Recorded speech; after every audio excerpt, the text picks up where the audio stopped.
न चाहूं मान दुनिया में न चाहूं स्वर्ग को जाना, न चाहूं मान दुनिया में न चाहूं स्वर्ग को जाना, मुझे वर दे यही माता रहूं भारत पे दीवाना, मुझे वर दे यही माता रहूं भारत पे दीवाना। प्यारे बच्चों, मैं डॉक्टर चारुशीला सिंह हिंदी की कक्षा में आप सभी का स्वागत करती हूँ। बच्चों, शिवा शौर्य भाग 2 के साथ आपके समक्ष। बच्चों, पिछले अंश में हमने पढ़ा कि जो शिवाजी की सेना है वो प्रस्थान कर रही है, क्या प्रभाव पड़ रहा है, क्या उत्साह है, उनकी सेना कैसी है, ऐसी बहुत सी बातों से हम और आप परिचित हुए। हमने कवि भूषण के भाषाई कौशल को महसूस किया, उनके परिचय को जाना, उनकी रचनाओं के संबंध में हमने जानकारी प्राप्त की और ये सब करते हुए हम आगे बढ़े थे। हमने कुछ अंश शिवा शौर्य का पढ़ लिया था। आइए उसी प्रवाह में पुनः आगे बढ़ते हैं और देखते हैं कि क्या है अगले पदों में, क्या बताना चाहते हैं कविवर भूषण, महाकवि भूषण। क्योंकि इतना हमने पढ़ लिया कि सेना प्रस्थान कर चुकी है, लेकिन पाठ से पूर्व आइए एक बार पुनः संक्षिप्त परिचय जान लेते हैं। वैसे इस परिचय से आप परिचित हैं, लेकिन पुनः एक बार आपके समक्ष ध्यान दें बच्चों। पाठ परिचय, शीर्षक शिवा शौर्य भाग 2, रचयिता महाकवि भूषण, कुल पद 5, भाषा ब्रज भाषा है। बच्चों, ये जो इनकी भाषा है उसको अब आपने महसूस कर लिया है, तो आपने महसूस किया कि ये पूरी तरह से विशुद्ध ब्रज नहीं है, इसमें कई तरह की भाषाओं के शब्द आपने पाए। तुर्की, अरबी, फारसी, खड़ी बोली, बुंदेली का भी प्रभाव इस पर है। ऐसी भाषा है कविवर भूषण की। रसवीर, गुणोज और छंद जो है वो मनहरण कवित्व है। इसकी मधुरता से आप परिचित हो चुके हैं, इसमें घुल चुके हैं, उतर चुके हैं, इस प्रवाह में हम और आप बह चुके हैं। सभी चरण शिवा बावनी से लिए गए हैं। आइए अब सीधे सीधे चलते हैं उस पद की ओर जो हमें और आपको पढ़ना है। सबसे पहला काम बच्चों क्या करना है, हमें पाठ करना है। पाठ भी कैसे, छंद विधान के आधार पर। आपने सीख लिया है, जान लिया है, मनहरण कवित्व की मधुरता से आप परिचित हो गए हैं। आइए पुनः इन पंक्तियों के प्रवाह में, उस उत्साह में, उस उल्लास में, उस ओज में, उस दीप्ति में पुनः चलें जो शिवाजी की है, जो विभूषित है भूषण के द्वारा। आइए देखें अब क्या है। सेना प्रस्थान कर चुकी है, चतुरंगिणी सेना के बारे में आपने जान लिया है। अब क्या क्या बताया जा रहा है, चलिए पहले पढ़ते हैं, फिर निहितार्थ की तरफ चलेंगे। ध्यान दें। बाने फहराने घहराने घंटा गजन के, नाही ठहराने रावराने देश देश के, नग भहराने ग्राम नगर पराने, सुनी बाजत निशाने शिवराज जू नरेश के, हाथिन के हौदाऊ कसाने कुंभ कुंजर के, भौने को भजाने अली छूटे लटके से के, दल के दरारन ते कमठ करारे फूटे, दल के दरारन ते कमठ करारे फूटे, केरा के से पात बिहराने फन से सके, केरा के से पात बिहराने फन से सके। अद्भुत सौंदर्य है। वस्तुतः ये जो कहा जाता है कि भूषण की पंक्तियों को सुनकर कायर भी उत्साहित होता है, उल्लसित होता है, जोश में आ जाता है, ये सच भी है। क्योंकि ऐसा उत्साह, ऐसा प्रवाह, ऐसा प्रभाव मैं स्वयं पाठ के समक्ष महसूस कर रही हूं, जो इन पंक्तियों से होता हुआ हमारे और आपके मुखमंडल पर भी प्रतिबिंबित हो रहा है।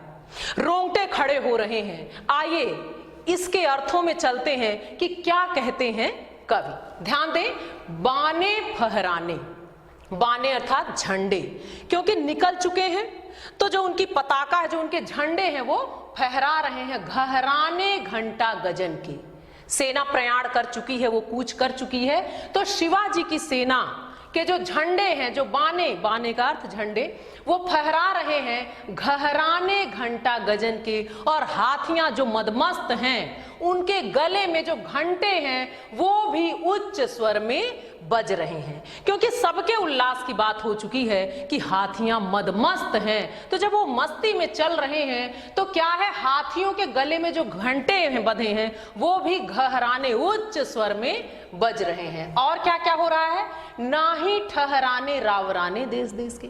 और जो शिवा जी की सेना है उसका जो वैभव है, जो कौशल है, जो शूरवीरता है, जो उनका प्रताप है, उसके समक्ष ना ही ठहराने कोई भी ठहर नहीं सकता। रावराने देश देश के, कवि कह रहे हैं कि किसी भी देश के, कि कोई भी रावराने देश देश के, कि किसी भी देश के राजा उनके प्रताप के समक्ष ठहर नहीं पा रहे हैं। नग भहराने ग्राम नगर पराने सुन, बाजत निशाने शिवराज जू नरेश के। और क्या क्या हो रहा है, क्योंकि नगाड़े बज रहे थे, पहले भी आपने सुना, तो उनका जो प्रताप है उसके समक्ष कोई भी राजा, कोई भी नरेश टिक नहीं पा रहा है।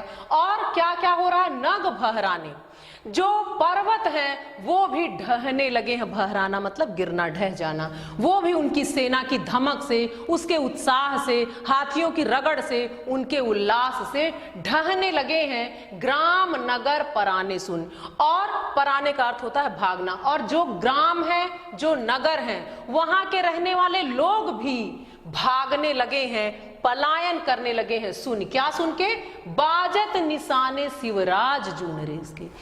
वो जब नगाड़ों की ध्वनि सुन रहे हैं, बाजत निशाने, निशाने मतलब नगाड़े, कि जब वो नगाड़ों की ध्वनि सुन रहे हैं उन्हें पता चल गया है कि ये नगाड़े शिवराज जू नरेश के हैं, ये शिवाजी के नगाड़े बज रहे हैं। उसकी ध्वनि को सुनकर ग्राम और नगर छोड़ छोड़कर लोग पलायन कर रहे हैं, भाग रहे हैं। हाथिन के हौदा उकसाने कुंभ कुंजर की। और क्या क्या हो रहा है, हाथियों की चाल जो है वो बहुत तेज है, वो भी उत्साहित हैं, उल्लसित हैं, सेना भी उमंग और उत्साह से, क्योंकि आपने देखा कि शुरुआत यहीं से हुई थी, साज चतुरंग सेना अंग में उमंग धार। तो जब वो उमंग है, वो उत्साहित है, तो क्या क्या प्रतिक्रिया हो रही है, क्या क्या घटित हो रहा है, देखें। हाथिन के हौदा उकसाने कुंभ कुंजर के, जो हाथियों के पीठ पे बंधे हुए हौदे हैं वो उकसाने यानी ढीले पड़ गए हैं कुंभ कुंजर के। और जब चाल उनकी गति इतनी तेज है कि हौदे उखड़ गए हैं, तो कुंजर अर्थात हाथी, और कुंभ का अर्थ एक घड़ा भी होता है, और यहाँ कुंभ का अर्थ सर से, हाथी के सिर की बात की जा रही है, क्योंकि हाथियों की कनपटी से जो मद बह रहा है उसका पान करने के लिए उस कनपटी पर भौरे बैठे हैं। लेकिन जब उनकी चाल से हौदे उखड़ गए तो भौरों का उस कनपटी पर रहकर मद पान करना संभव नहीं हो रहा है। तो क्या हुआ, भौन को भजाने अल छूटे लटके इसके। तो वो जो भौरे हैं, अल मतलब भौरा, वो जो भौरे हैं वो क्या कर रहे हैं, भौन को भजाने, भौन अर्थात घर, भजाने मतलब भागना, वो अपने घरों की तरफ अब भाग रहे हैं। उनका घर वन प्रदेश की तरफ वो जाने लगे हैं, क्योंकि अब उनको पता चल गया है कि इस कनपटी पर रहकर मदपान करना अब संभव नहीं है। अल छूटे लटके इसके। तो जब वो भौरे भाग रहे हैं, क्योंकि मद की चर्चा हुई थी कि बहुत अधिक मात्रा में है, वो इतना प्रवाह उसका तेज है कि नदी नालों में वो जा रहा है, तो बहुत अधिक भौरे हैं जो मदपान कर रहे हैं। जब वो सब भाग रहे हैं तो उनकी संख्या इतनी अधिक है कि ऐसा प्रतीत होता है कि छूटे लट केस के, कि जैसे बाल जो है वो खुल गए हैं और लटे हैं वो, जो एक साथ जब सब भौरे भाग रहे हैं, उड़ रहे हैं, तो वो जो दिख रहा है वो ऐसा लग रहा है कि जैसे बाल खुल गया हो, उसकी लटें बिखर गई हों, क्योंकि भौरों का रंग काला और लटों का रंग काला। आगे देखें और क्या क्या हो रहा है, दल के दरारन ते कमठ करारे फूटे।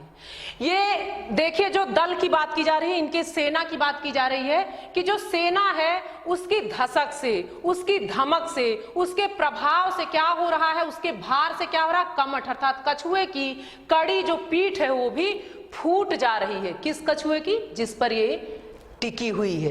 पृथ्वी जिस कछुए की पीठ पर है, वो कछुआ भी जो है वो क्या हो रहा है, उसकी करारी कड़ी पीठ भी फूट जा रही है। केरा के से पात बिहराने फन से इसके। और शेषनाग की क्या स्थिति हो रही है, केरा कैसे पात, केले के पत्ते की भांति शेषनाग के फनों की स्थिति हो गई है। वो बहुत आसानी से बिखर जा रहे हैं, फैल जा रहे हैं, फट जा रहे हैं। यहाँ समानता बता दी गई, ये उपमा अलंकार है। बच्चों तो ये प्रभाव देखिए, कवि ने क्या कह दिया कि कैसा प्रभाव है शिवाजी की सेना का। आइए अब इन पंक्तियों के सौंदर्य की ओर चलते हैं और देखते हैं कि क्या था इनमें विशेष। भाषा आप परिचित हैं, ब्रज है, रसवीर है, गुण ओज है, शैली मुक्तक है, क्योंकि ये अपने अर्थ के लिए किसी पर निर्भर नहीं है, ये स्वतंत्र हैं। पूरे पद में पूर्णोपमा अलंकार आपने ये महसूस किया। अतिशयोक्ति, ये अतिशयता कि कछुए की पीठ फूट गई, टूट गई और शेषनाग के जो फन है वो केले के पत्ते के समान बिखर गए हैं। ये अतिशयता, ये अतिशयोक्ति अलंकार आपने महसूस किया। पूरे पद में ध्वन्यात्मक सौंदर्य है जो हमने और आपने पाठ करते हुए बार बार कई बार महसूस किया। कवि ने वर्णों के प्रयोग में अपने विशेष काव्य कौशल को प्रकट किया है, ये हमने जाना। क्योंकि क्या है कि ये भाषा जो है ये तोड़ते मरोड़ते भी हैं भूषण, क्योंकि जो कहलवाना है वो कहलवा के रहेंगे, भले उसमें थोड़ा आवश्यक परिवर्तन करना पड़े। तो हमने ये महसूस कर लिया, पढ़ लिया। आइए बच्चों और आगे चलें, देखते हैं अगले पद में क्या है। सबसे पहले पाठ करते हैं, फिर इसके निहित अर्थों की ओर चलेंगे। ध्यान दें। इंद्र निज हेरत फिरत गज इंद्र अरु, इंद्र को अनुज हेरे दुग्धन दिस को, भूषण भनत सुर सरिता को हंस हेरे, विधि हेरे हंस को चकोर रजनीश को। ध्यान दे बच्चों। साहित न सर जायो करनी करी है तैवे, हे होतु है अचंभो देव कोटियो 33 को, पावत न हेरे तेरे जस में हीरा ने निज, पावत न हेरे तेरे जस में हीरा ने निज, गिरी को गिरी से हेरे गिरिजा गिरीश को। ध्यान दे बच्चों, ये जो पंक्तियां हैं, क्योंकि भूषण को आपने पढ़ते हुए जाना कि इसमें अतिशयता भी बहुत है और उन्होंने किस तरह विभूषित किया है अपने नायक के चरित्र को, उनके शौर्य का बखान हो रहा है। तो देखें कि यहाँ कवि क्या बताना चाहते हैं। सीधे सीधे निहितार्थ की तरफ चलते हैं। ध्यान दे बच्चों। इंद्र निज हेरत फिरत गज इंद्र अरु। अब कवि कह रहे हैं, यहाँ यश की चर्चा की जा रही है शिवाजी की। तो यश का जो रंग है वो सफेद है। तो कवि ये कहते हैं कि जितनी सफेद वस्तुएं हैं वो खो गई हैं शिवाजी के यश में, उनकी कीर्ति में। और वैसा ही वर्णन है, देखें क्या क्या खो गया है। इंद्र निज हेरत फिरत गज इंद्र। इंद्र निज हेरत मतलब खोजना, ढूंढना। कवि कह रहे हैं कि जो इंद्र हैं वो निज मतलब अपने, गज इंद्र ऐरावत हाथी को, हेरत मतलब खोजते, फिरत मतलब फिर रहे हैं, कि वो अपने ऐरावत हाथी, क्योंकि रंग सफेद है, ऐरावत हाथी का रंग सफेद है, तो जो इंद्र हैं वो अपने ऐरावत हाथी को खोजते फिर रहे हैं, लेकिन वो मिल नहीं रहा। और क्या, इंद्र को अनुज हेरे दुग्धन दिश को। अब देखिए, इंद्र को अनुज अर्थात विष्णु भगवान, यहां ध्यान दे बच्चों, इंद्र को अनुज हेरे दुग्धन दिश को, कि इंद्र के अनुज जो विष्णु भगवान हैं वो दुग्धन दिश अर्थात क्षीर सागर, उनका क्षीर सागर ही खो गया है, वो उसको ढूंढ रहे हैं। भूषण भनत सुर सरिता को हंस हेरे। और भूषण भनत, भनत का अर्थ होता है कहना, तो भूषण कवि कह रहे हैं सुर सरिता को हंस हेरे, कि जो मान सरोवर है उसको हंस ढूंढ रहे हैं, कि वो भी नहीं मिल रहा है, कहाँ है। विधि हेरे हंस को। अब देखिए, विधि, ब्रह्मा जी हंस को ढूंढ रहे हैं, हेरना मतलब ढूंढना, खोजना। विधि हेरे हंस को, वो हंस को ढूंढ रहे हैं कि कहाँ है। चकोर रजनीश को, और जो चकोर है वो रजनीश अर्थात चंद्रमा को ढूंढ रहे हैं, क्योंकि ये सब सफेद वस्तुएं हैं जो खो गई हैं शिवाजी के यश में, कीर्ति में। आगे देखें, साहि तनय सर्जा। साहि तनय, तो जो शाह जी के तनय, तनय का अर्थ होता है पुत्र, शाह जी के जो तनय हैं सर्जा, आप समझ रहे हैं, सर्जा शिवाजी की उपाधि सरदार। साहि तनय सर्जा यो करनी करी है तैमे, कि जो शाह जी के पुत्र हैं शिवाजी, उन्होंने ऐसा कार्य किया है, हो तु है अचंभो देव कोटियों 33 को, कि जो 33 करोड़ देवी देवता हैं उनको भी अचंभा अर्थात आश्चर्य हो रहा है। ऐसा यश है शिवाजी का, ऐसी कीर्ति है, क्योंकि सारी सफेद वस्तुएं खो गई हैं। और क्या क्या है बच्चों, ध्यान दें, और क्या खो गया? पावत न हेरे तेरे जस में हिराने निज। ध्यान दें, पावत न हेरे, कि नहीं मिल रहा है, पावत मतलब नहीं मिल रहा है, न हेरे तेरे जस में हिराने निज, कि सब लोग अपनी निज मतलब अपनी अपनी खोई हुई, हिराने मतलब खोई हुई वस्तुओं को ढूंढ रहे हैं, लेकिन क्या है? तेरे जस में, कि उनके यश में वो चीजें खो गई हैं। पावत न हेरे, और ढूंढ ढूंढ कर भी ये लोग नहीं पा रहे हैं। गिरि को गिरीश हेरे, गिरिजा गिरीश को। ध्यान दें, गिरि को गिरीश हेरे। अब देखिए, गिरीश शंकर जी भी अपने कैलाश पर्वत को ढूंढ रहे हैं, क्योंकि वो बर्फ से ढका है, वो सफेद है, तो वो भी खो गया है। और क्या? गिरिजा गिरीश को। और पार्वती जी, गिरिजा पार्वती जी जो हैं वो शंकर जी को ही ढूंढ रही हैं, क्योंकि ये सारी चीजें खो गई हैं। कहां? यश में। किसके? शिवाजी के। आइए अब इन पंक्तियों के सौंदर्य को देखें बच्चों, काव्यगत सौंदर्य। ध्यान दें इधर, यश का रंग सफेद माना जाता है, अतः कवि भूषण ने शिवाजी के उज्जवल एवं श्वेत यश में अनेक चीजों को समाहित कर दिया है। रस देखें, वीर है, अद्भुत है। बच्चों, प्रधान तो यहाँ वीर रस ही है, लेकिन उसके जो सहयोगी हैं वो सारे रस भी यहाँ आ जा रहे हैं। जैसी आवश्यकता भूषण समझते हैं वैसे रसों को ले लेते हैं, भाषा का प्रवाह वैसा मोड़ देते हैं। भाषा ब्रज, शैली मुक्तक, क्योंकि ये भी अपने अर्थ के लिए कहीं निर्भर नहीं है। छंद मनहरण कवित्व है। अलंकार अतिशयोक्ति एवं अनुप्रास, गुण ओज और शब्द शक्ति लक्षणा। आइए बच्चों थोड़ा और आगे बढ़ते हैं और देखते हैं अगली पंक्तियों में अब क्या है। बच्चों, जब शिवाजी निकल पड़े हैं, युद्ध के ही लिए निकले थे, आप जान रहे हैं। युद्ध में क्या होता है? भीषण रक्तपात होता है, लोग मरते हैं, रक्त की धाराएं बहती हैं, मांस के चीथड़े लोथड़े पड़े रहते हैं जगह जगह रण क्षेत्र में। तो इस स्थिति में क्या महसूस कर रहे हैं कौन से लोग? कुछ लोग हैं, कुछ प्रेत, भूत, पिशाचिनी, राक्षस, राक्षसियों का वर्णन यहाँ है।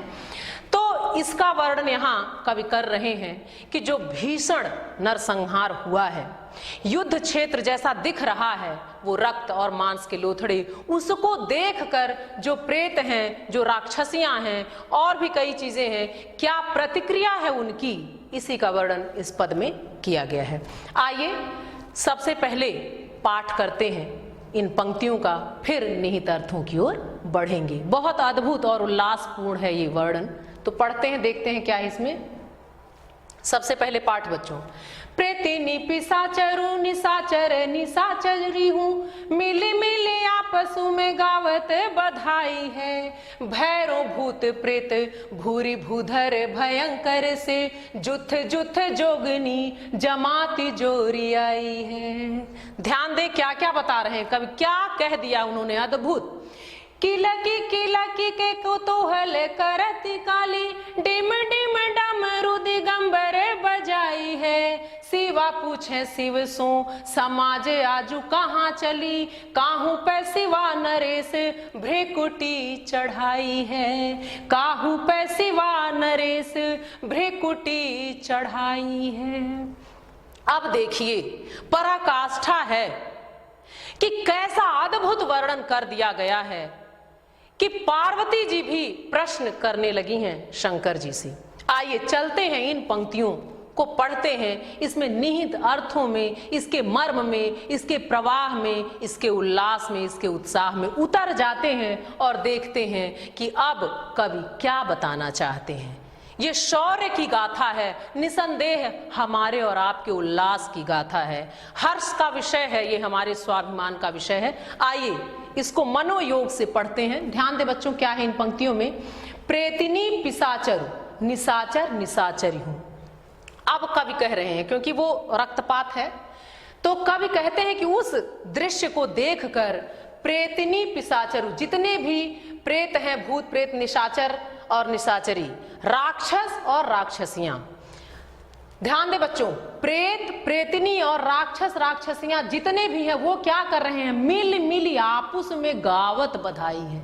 बधाई कब गाते हैं, जब हम बहुत आनंद का अनुभव करते हैं, जब कुछ बहुत अच्छा घटित होता है, हम उल्लसित होते हैं, आनंदित होते हैं, तब हम बधाई गाते हैं। तो यहाँ बात हो रही है प्रेतों की, पिशाचनियों की, निशाचरों की, राक्षसनियों की, कि वो क्या कर रही हैं, जो राक्षस हैं, जो राक्षसियां हैं, जो प्रेत हैं, जो पिशाच हैं, वो क्या कर रहे हैं, आपस में मिल मिलकर वो बधाई गा रहे हैं। भैरव भूत प्रेत भूरि भूधर भयंकर से। और क्या हो रहा है, भैरव और जो भूत प्रेत हैं जो इतने भयानक हैं, भूरि भूधर भयंकर से, जो बड़े बड़े पर्वतों से भी ज्यादा विकराल और भयंकर हैं, वो सब जुथ जुथ जोगनी जमात जो आई है, वो सभी जुथ जुथ, इसका मतलब है कि वो समुदाय में, समूह में सब जमात बनाकर एक पास इकट्ठा हो गए हैं।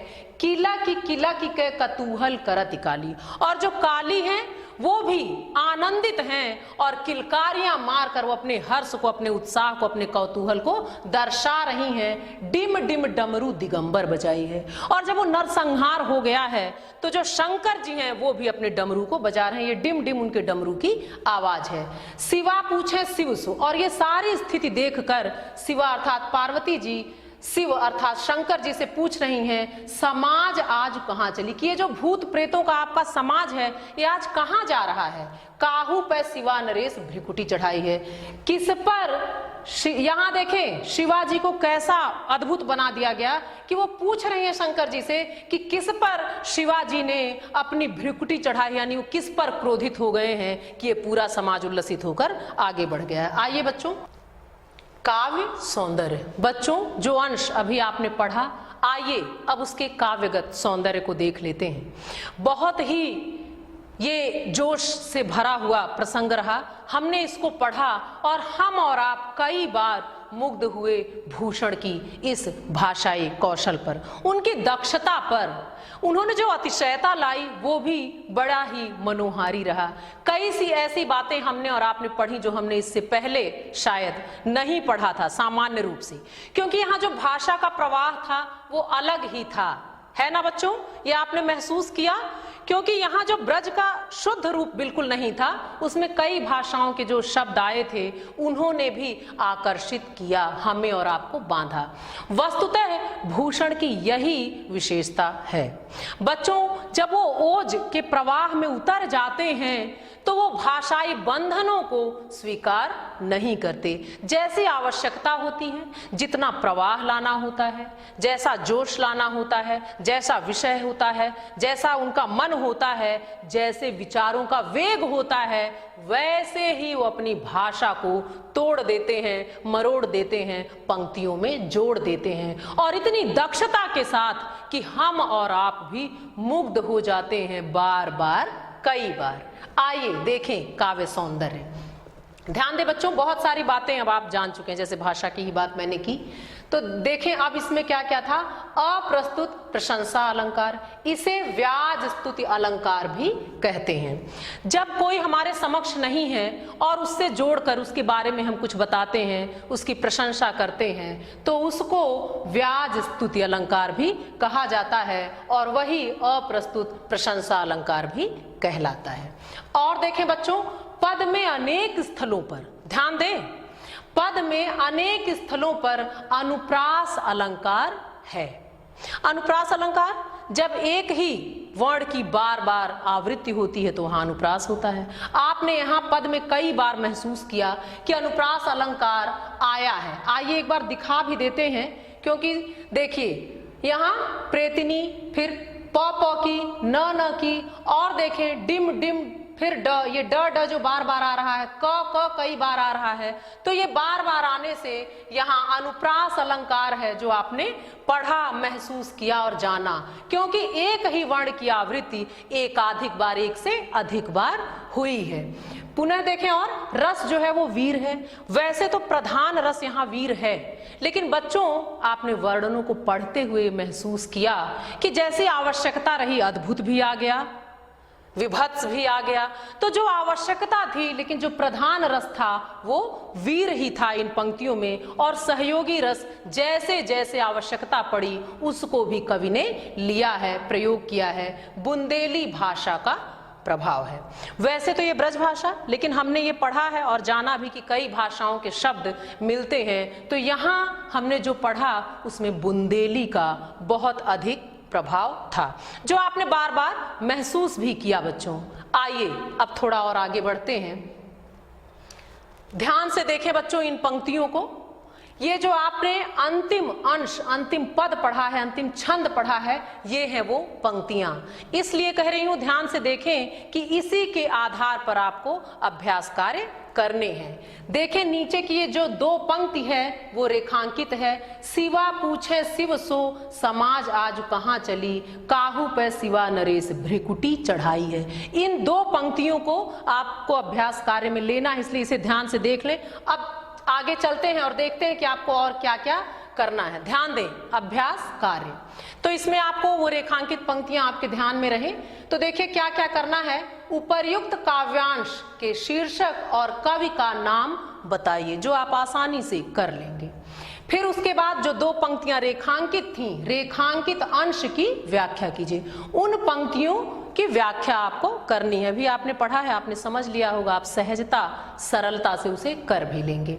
उसके बाद आपको क्या करना है, देखें महाराज शिवाजी के द्वारा युद्ध की घोषणा करते ही कौन कौन आनंदित हो उठा है। जो आपने पढ़ा तो देखिए कि कौन कौन उल्लसित हुए, आनंदित हुए, आपको करना है। फिर आगे बढ़ते हुए देवी कालिका क्या कर रही हैं, ये भी आपको बताना है। पुनः इसी में आगे बढ़ेंगे। पार्वती जी शिव जी से क्या पूछ रही हैं। अभी आपने पढ़ा है इसलिए सब कुछ आपके मानस में है, आपके मन में है। निसंदेह ये छप ही गया होगा और छप भी जाना चाहिए, क्योंकि ये गाथा है शौर्य की, ये गाथा है हमारे और आपके उत्साह की, उल्लास की और स्वाभिमान की, वीर शिवाजी की, जो इतिहास के पन्ने भी जिनको स्वयं में अंकित करके हर्षित हैं, गर्वित हैं और उल्लसित हैं। संप्राप्ति, हमने और आपने आज क्या पाया।